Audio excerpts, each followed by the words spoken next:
Hail Ogsal, my tribe, and welcome to the Modern Barbarian Podcast. We spent the last several weeks talking about gear, and now it's time to change directions. Our minds are much more important than any gear we have. Today I want to cover a short essay that can be purchased very cheaply that will help you get your mind in the right place. It is called The Principles of Personal Defense by Colonel Jeff Cooper. If you don't know who Colonel Cooper is, he was one of the front runners of bringing firearms training to the civilian population.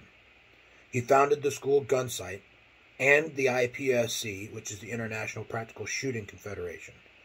A very brief description of his experience is Cooper was born in Los Angeles, where he enrolled in the Junior Reserve Officers Training Corps. Oh, excuse me. About to sneeze. At the Los Angeles, he enrolled in the Junior Reserve Officers Training Corps at Los Angeles High School. He graduated from Stanford University with a bachelor's degree in political science. He received a regular commission in the United States Marine Corps in September of 1941.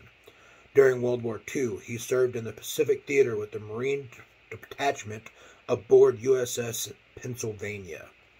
By the end of the war, he had been promoted to major.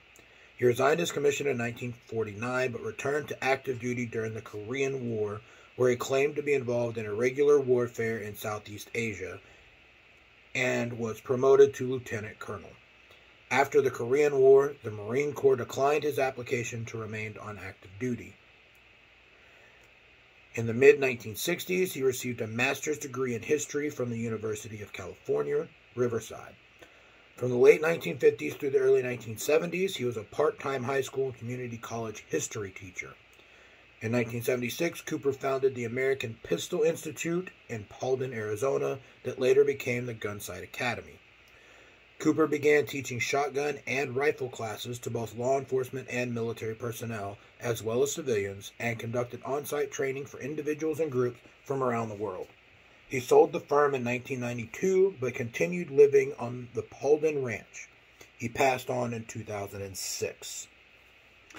He was well versed in violence and put together a very good essay on mindset. You should all read it, but I will review it for you here. That way, if you are not an avid reader, you can at least have the benefit of hearing this, even if it is my version. In his introduction, he has several key points I want to share. The first is that there are bad people in the world, and this is a fact.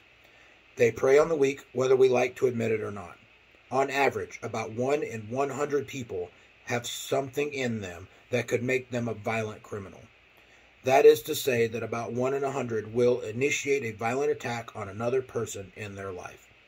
Every barbarian should be aware of this, and their environment has the peril of physical assault everywhere at all times.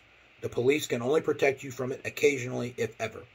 However, violent crime is only feasible when the victims are cowards. It is said by the government and experts that the victim who fights back may suffer for it.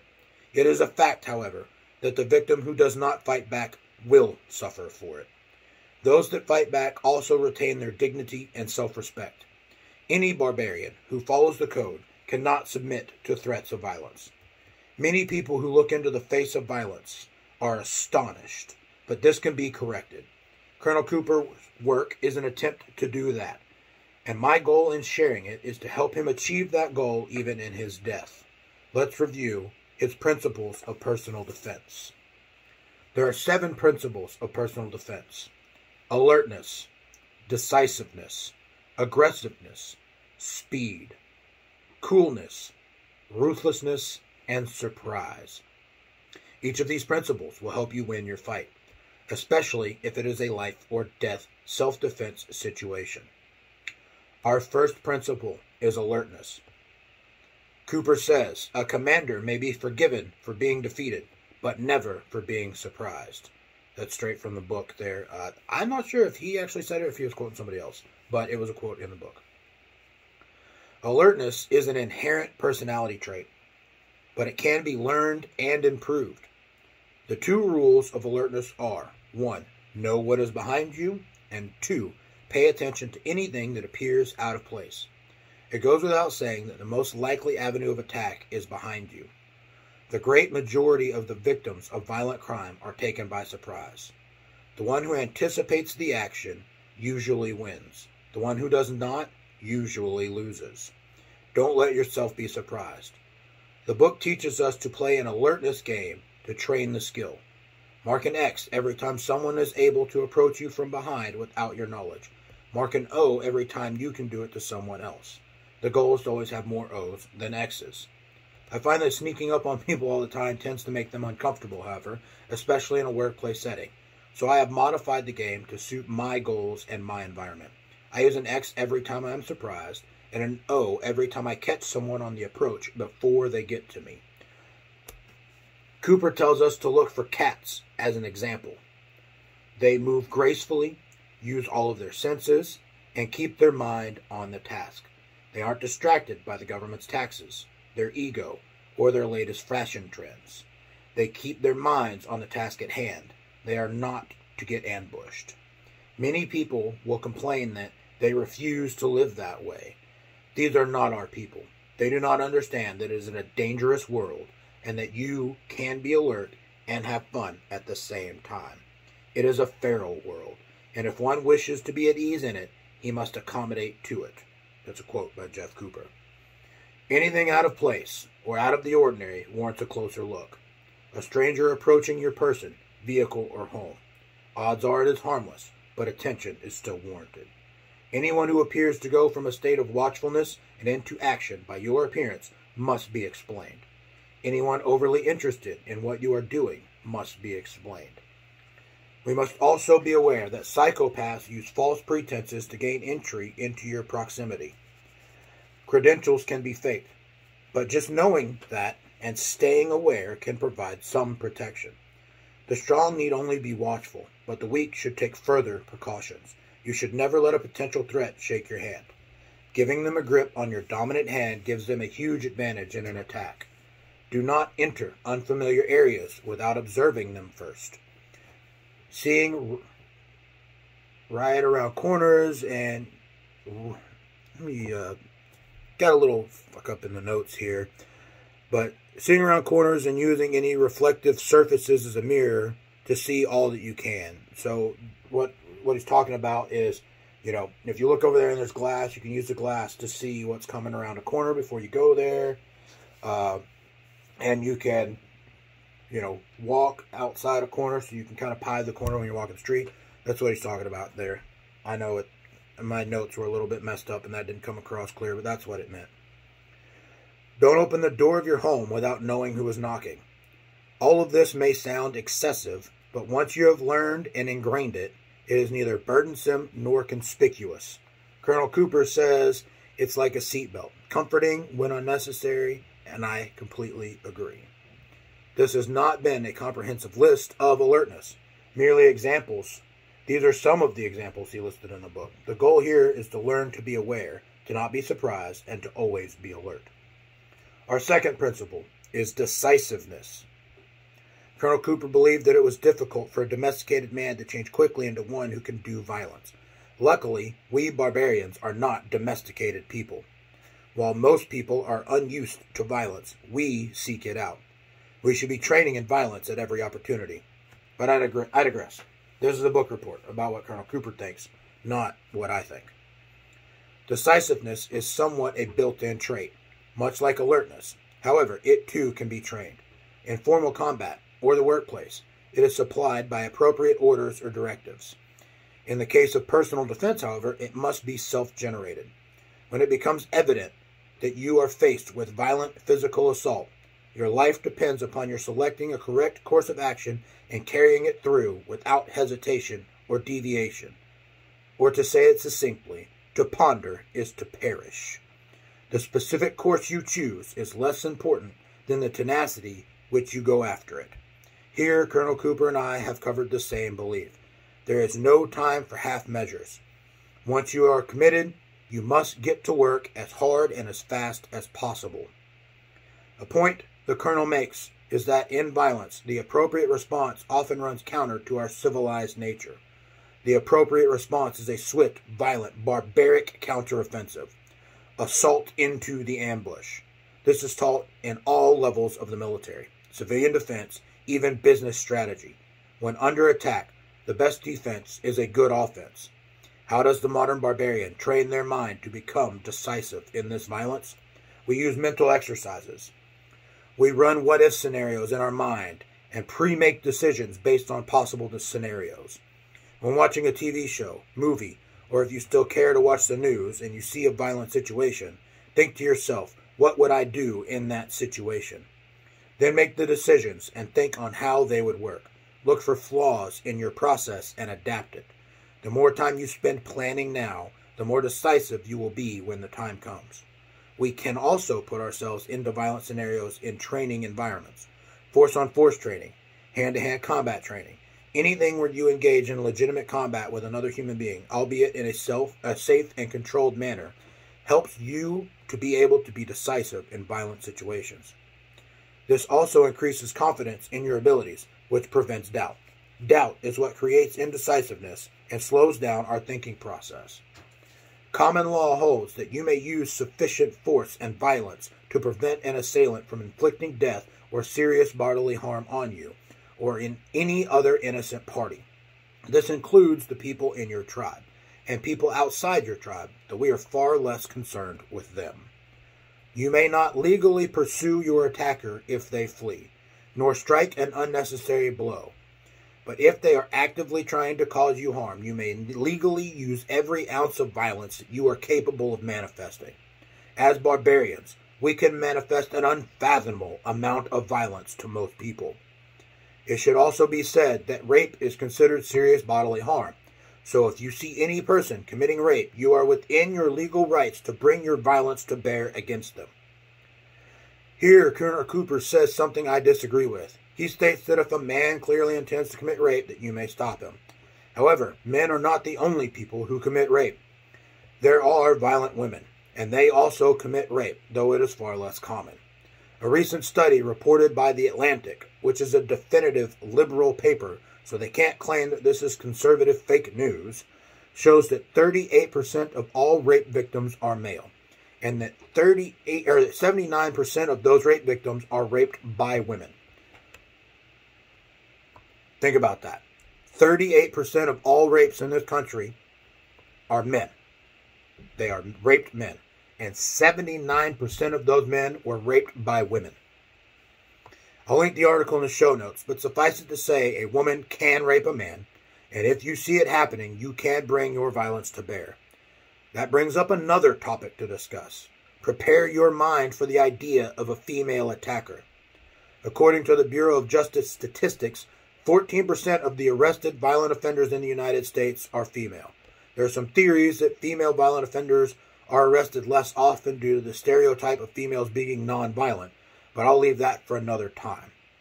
That gives us 2.1 million violent female offenders accounted for each year.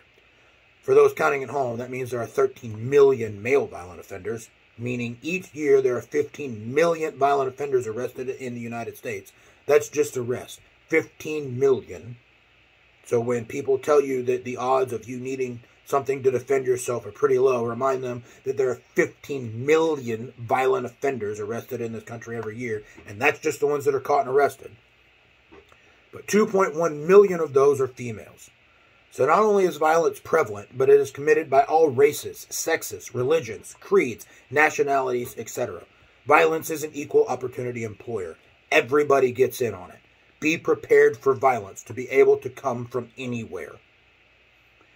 When under attack, it is necessary to evaluate the situation and to decide instantly upon a proper course of action, to be carried out immediately with all the force you can bring to bear. He who hesitates is indeed lost. Do not soliloquize. Do not delay. Be decisive. It's a quote by Colonel Jeff Cooper. Principle number 3, aggressiveness. In defense, we do not initiate violence. We must grant our attacker the vast advantage of striking the first blow, or at least attempting to do so. But thereafter, we may return the attention with what should optimally be overwhelming force. Another quote.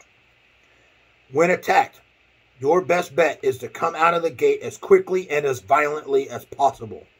People often believe that an attacker would not have attacked unless he knew that he had overwhelming force. This is not in any way true. The victory of a weaker force over a superior force can be seen in history hundreds of times. It is also visible in the animal world. Small dogs running off big dogs, a wolverine driving off a wolf pack, etc. Aggressiveness carries with it a moral edge in any combat, whether offensive or defensive. If you fight back aggressively, you believe you can win, and believing often makes things possible. If the victim of the assault is armed, skill becomes more important than numbers. Colonel Cooper states, a man with a powerful, reliable sidearm and who is highly qualified in its use can ruin a rifle squad at close range if he can seize the initiative by instantaneous, aggressive response to a clumsily mounted attack. This level of skill is rare and requires nearly a lifetime of commitment to it. We talked about this before our episode on mastery. You have to practice every day and hope to God the rifleman has not. Simply owning a gun will not make you a marksman. You need to be a barbarian, highly skilled with your weapons. You are no more a barbarian because you carry a pistol than you are a musician because you carry a guitar. According to Colonel Cooper, we can cultivate an aggressive response through the use of indignation. He states, these people have no right to prey upon innocent citizens. They have no right to offer you violence. They are bad people, and you are quite justified in resenting their behavior to the point of rage. Your response if attacked must not be fear, it must be anger. I look at it slightly different. These people are not of our tribe. They are outside and attacking our tribe. Anyone who attacks our tribe deserves exactly what they get. Your life may hang on your ability to focus on the threat, not worry about your own safety, and get to the business at hand of winning the fight to protect your tribe. Colonel Cooper's view, and ours even less so, are not approved in modern society. Who cares? Be aggressive. Number 4, speed. Speed is the absolute essence of any form of combat, from a fencing match to the 6-day war. Colonel Cooper. I may lose a battle, but I will never lose a minute. Napoleon. Colonel Cooper recommends we shorten that up. We may lose this fight, but I will not lose this second. Overwhelming strength is useless if it is effectively eliminated before it can be brought to bear. In self-defense, neither law nor morality allows us to attack someone simply because we think they might do us harm. But the minute we know they intend to do us harm, we must get to work as fast as possible. If we are shot, shoot him before he can shoot us again. If being held by the threat of force, we have the edge of reaction time. Action is faster than reaction. So if they have to react to our action, we have an advantage. So if they're holding you by threat of force, and you initiate the action to take them out, they have to respond to your action. Their reaction is slower than our action, even if they're already holding a gun. If you are fast, and you know how to draw, present, and fire a lethal shot quickly, you will outrun the bad guy majority of the time because your action is faster than their reaction. Remember that you are fighting for your very life, and possibly the life of your tribe. That means that there are no rules. There is no such thing as a fair fight. Sucker punch this motherfucker. If you are on the ground, shoot him in the kneecaps and work your way up. Never give them a chance to bring their force of violence to bear. Colonel Cooper says the perfect fight is one that is over before the loser really understands what is going on. The perfect defense is a counterattack that succeeds before the assailant discovers that he has bitten off more than he can chew. Retaliate instantly if attacked, and speed may be your salvation.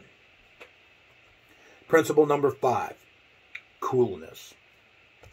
Colonel Cooper says, if you lose your cool under a deadly attack, you will probably not survive to make excuses. We're talking about all the people who say they see red in a fight, have no recollection of it, and brag about this if it somehow makes them some kind of superior fighter. It's horseshit bravado, a scare tactic. These people have never been in a deadly force confrontation or any violent confrontation with somebody that actually knows what they're doing. Keeping your cool allows you to make quick and correct decisions in a fight. Things like not breaking your hands on someone's skull, not losing your gun, or breaking an improvised weapon, or maintaining accuracy with your firearm. These are all things that you do when you keep your coolness. When you see red and you don't think and you fly into a rage, you don't care about any of this and you lose. Especially against a trained attacker that knows what they are doing. Keep your cool. Colonel Cooper believes that the best arm for self-defense is the heavy pistol. I completely disagree. Every scenario will have a best weapon, and the mission dictates the gear. What we are most likely to have in a defensive situation, however, is a pistol. That I'll agree with. That pistol is only as good as your ability to keep your head and use it effectively. It is often said that the stereotypical bad guy is a terrible shot. I don't believe this at all. These people are criminals who use violence on the regular. Yes, some of their new guys are idiots, but an experienced criminal will know how to use a gun properly and how to ambush people. We cannot count on only being attacked by idiots. Cooper calls on you to remember that Clyde Barrow of Bonnie and Clyde fame, but I will call your attention instead to Platt and Maddox of the 1986 Miami shootout. Those guys were definitely in the bad guy category, though there may be a lesson to learn even from them. And they went into the fight willing to die. They had training, they had mindset, and even if applied to crime, it was a good training and good mindset, right? They may have been using it for bad, but they had the proper fighting mindset and knew how to use their shit. And they were a nightmare for the cops to deal with. They put down bunch of people, right? They kept their cool, and many people paid the price for it. They may have been horrible people. They may have been doing horrible things, and they deserve to die for those things. But we can still learn from them. Look at what those two guys did to the entirety of the FBI that showed up. They wrecked them. So, Cooper also talks about another student of his who was in a gunfight in his home. Two assailants with a shotgun and a machine pistol charging his door. He flung open his front door and shot them right there on the lawn. He was outnumbered and outgunned, but used coolness, speed, and surprise to win the fight. You often hear about cops who fire many rounds close range and never hit their target. This most often isn't due to lack of capability. They have to prove every year at least that they can hit a target. It is usually that the cop gets so freaked out that he loses his cool, his adrenaline dumps, and he just pushes the gun in a direction and starts firing. Losing his cool usually gets him killed. Keeping your cool is a matter of will. If you know that it is possible to keep your cool and that you must keep your cool, then you probably will keep your cool. We can train ourselves to do this.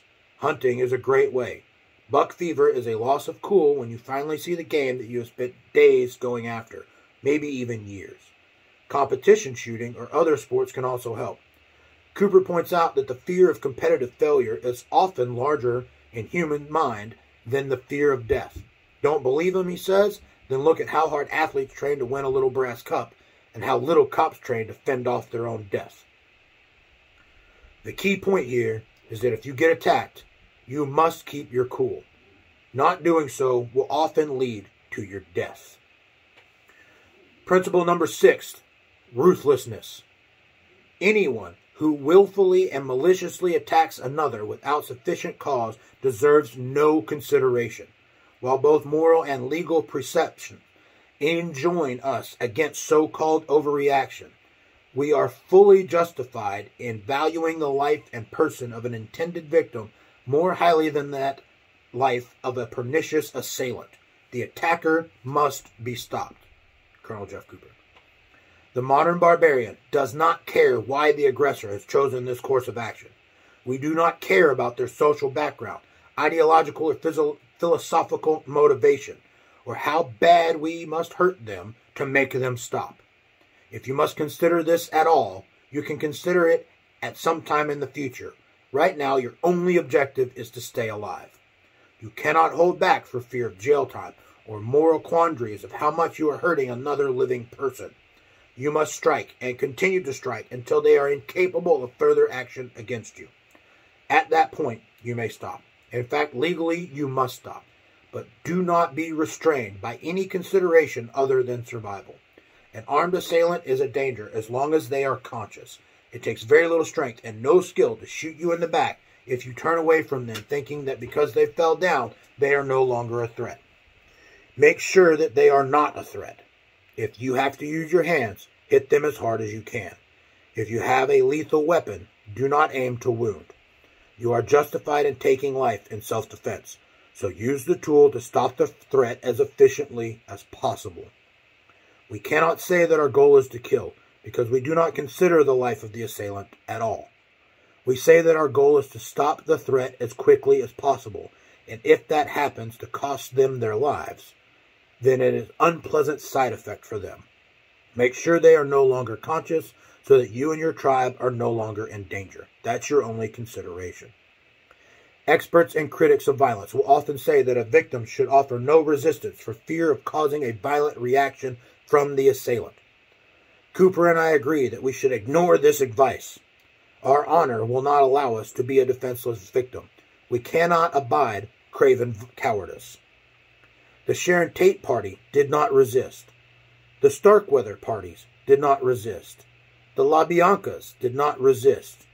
Mitrione did not resist. The next time some expert tells me not to resist, I may become abusive. Quote by Colonel Jeff Cooper. I'll put links to these events in the show notes. They are older but still good examples of victims of violence. They are great examples of what happens when you don't fight back. Cooper believes that it is your social duty to resist, that the law does not discourage violent crime. This was decades ago. Imagine what he would think of today's system. He states, if violent crime is to be curbed, it is only the intended victim who could do it. The felon does not fear the police, and he fears neither judge nor jury. Therefore, what he must be taught to fear is his victim. If a felon attacks you and lives, he will reasonably conclude that he can do it again. By submitting to him, you not only imperil your own life, but you jeopardize the lives of others. End quote. Our system is far too soft on violent offenders to dissuade them. They are tribal like us and hate us as we are not members of their tribe. They feel completely justified in taking from us to take care of theirs. Violence is the ultimate commodity. You must be strong enough to stop them. So be ruthless. Principle number 7, surprise. This section is short, and there isn't much to discuss. Surprise is typically reserved for offensive combat. There is no strategic surprise in defense. However, we can achieve tactical surprise. Assailants expect a scared and compliant victim. They expect fear and terror. What they least expect is devastatingly violent counterattack. Cooper states, the unexpected is disconcerting. A disconcerted felon is momentarily less in charge of his own thoughts than the moment just before or just after. At that moment, his victim may be able to turn the tables. End quote. Cooper states that in every instance of successful self-defense that he knows of, the attacker was surprised when the victim did not cower in fear. The type of counterattack may vary greatly, but the mere fact that it existed was the most common element of its success. You can't defend yourself if you don't try. Pissing yourself to stop your rapist will not help. Most times you cannot pay an attacker to leave. They like the power, and they feed on your fear. Don't give it to them. Surprise them with the most devastating display of raw aggression and unbridled violence that they have ever seen. Show them what it means to attack a barbarian. Cooper's final words. Cooper closes by stating that the invention of modern medicine and the proliferation of welfare state has brought about a condition of overcrowding and boredom. These factors have led to a decay of personal safety. That is even more true today than it was then.